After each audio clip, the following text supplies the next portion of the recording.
So I'm just going to talk you through what all you need to do here to complete this assignment. So as you can see on the screen, you can see my mouse moving around. Hopefully you can hear me. What you're going to need in front of you will be a pen and some paper. So if you want, throughout this video, you can pause, stop and start me talking, and obviously you can skip back and so on as well. So if you get yourself a pen and paper, if you pause it now, get yourself a pen and paper in front of you, and then I'll see you once you've got those. So hopefully you've got a pen and paper in front of you by now, and you can see in this assignment it's just got a P4 and a P5 in it. There's no merit and no distinction, so you don't need to worry about those in this assignment. And good news, you've also almost completed this one anyway, so we'll just skip through and hopefully it'll make sense to you. So first thing you had to do for this assignment was the legislation, so hopefully this will bring back some memories. Everyone has this complete, and I have them apart from a couple of people who had to print it out, so I don't know how I'll get those. Hopefully I'll be able to email me those over if I haven't got it already. That was your fire safety, caution, so on. Those are all done. That's all finished. And we move down to this one. Now, most of this should be complete. So you've got the name of the governing body that needs put in, so that'll be FIFA or whatever it is. You should have at least 4 in here, and this one, and then another 4 in here, which leaves just this bit here to complete. Now, I'm going to skip over here to this one, and I'm going to tell you, or I'm going to show you what things need to be included. So these are other rules and guidance that you believe to assist in keeping people safe at your stadium, at your venue, or whatever. Now, just, if I'm talking too fast, pause me, stop and start, and so on. So these are points I want you to include. So note them down, and I'm going to touch on them here and tell you what points you need to include with these. It's not enough to just write these and leave them in there. That's not enough. Okay? So the first thing you need to say is that there'll be police on the site inside the stadium at all times. If a match, if it's rugby, if it's football, or whatever it is, if there's 11,000 people in one place, the match can't go ahead if there are not police officers inside that site. On top of that, before the match starts, the police will search the area with a dog for explosives. That has to happen. If they don't do that, the match would not be going ahead. Okay, it's the same for any big event. And even if it's an indoor one, if someone's doing the SSE arena or something, they do that as well. Your next point there is stewards who are qualified and trained. Now, the first one of the qualifications they would need, so you might want to note this one down, is an SIA door supervisor license.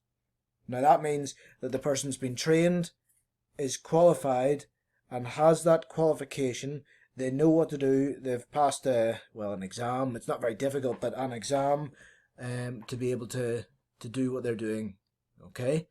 And Sport NI, if you're doing a Northern Ireland based one, they also do an additional qualification, which is I can't remember the name, but you don't need to note the name. It's very straightforward though. So Sport NI make them do an additional qualification, so they know what they're doing in their job and if there's an emergency or something like that. Next one, there has to be a referee on site. Well, not on site, on the pitch. Next one after that, they have a yellow and red card system. So give an example for this one. So tell me, and you can do this for the referee as well. You could use an example and say that the referee would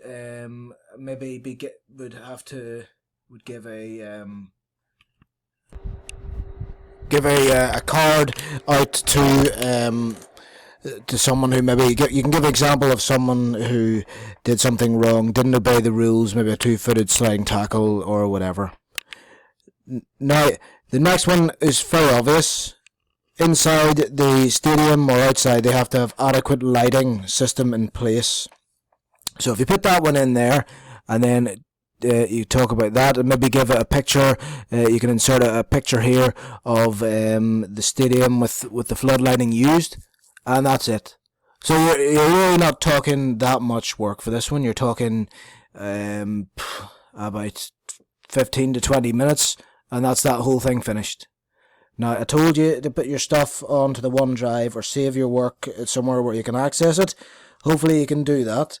And you can, if you really must, you can use Microsoft Word on your phone. It's free to get. It's not that difficult to access. I would really prefer if you could do it using a PC at home. So if there's an old one sitting around somewhere or something, try and use one. Maybe a relative has one sitting in their house or something gathering dust. Now, once you get this bit done and you've got the one above done, your last thing to do for this assignment is just this bit here. I'm going to talk you through now what you need to do for it. So this is looking at hazards that can happen when you are playing, when you're involved with sport. Okay? So, let's have a look here at what we need to put in. So, I've written them on the side here. It's in the video.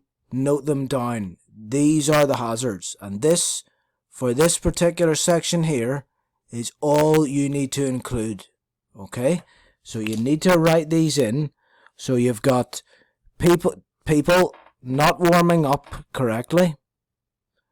In fact, I'm going to put in, I need another one here. So I'm just going to write this in here. So it's another equipment. So bear with me 1 second.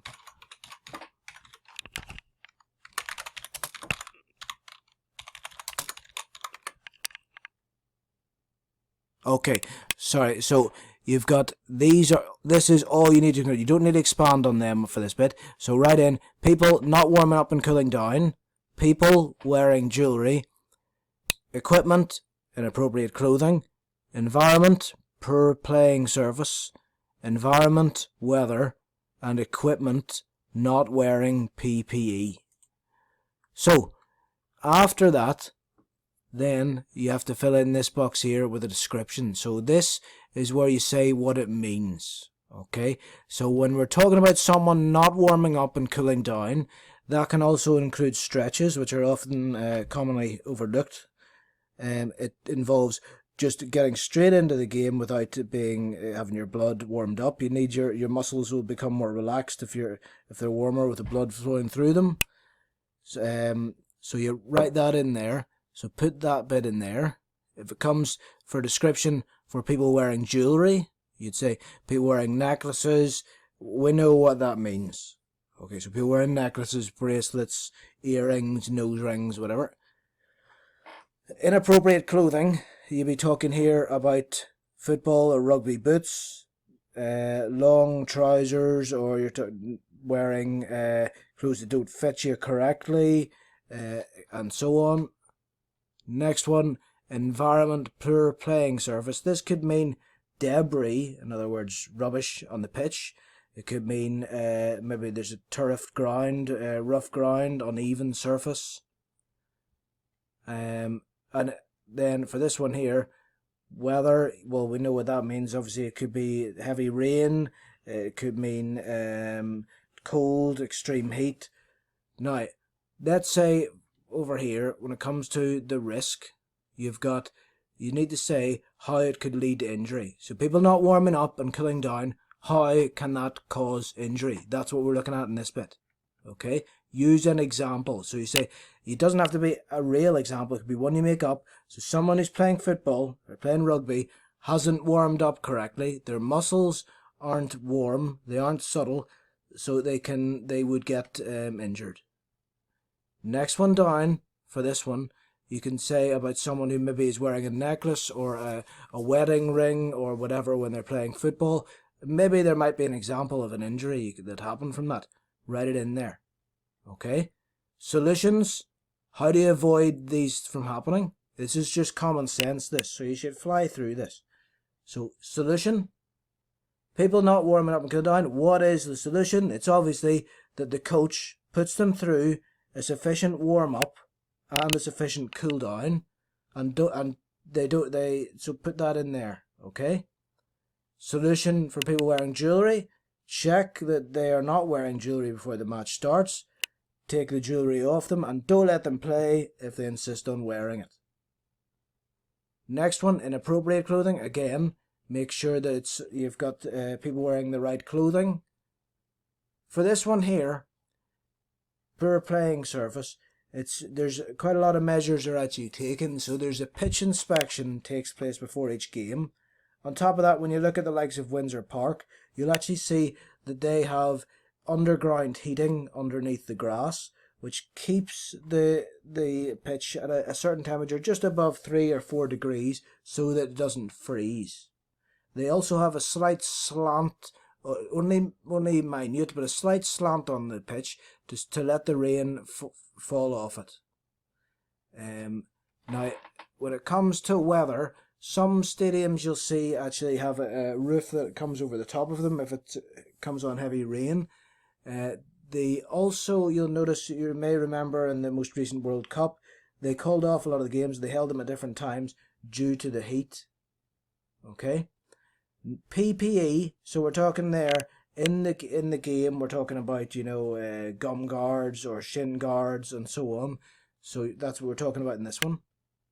What risk is there? Well, what injuries can be caused if you're not wearing these? And then when it comes to solution here, write in about what you could do to avoid these happening, and make sure that you inspect all players before they go on and so on.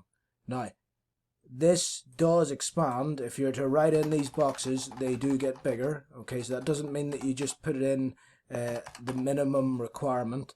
I'm counting on you here to do your work outside of here, so do it as best as you possibly can. I'm going to set up a Dropbox on Moodle, so you can upload things there. Moodle has an app for your phones as well. Like I said, try and use an old PC if you have one in the house.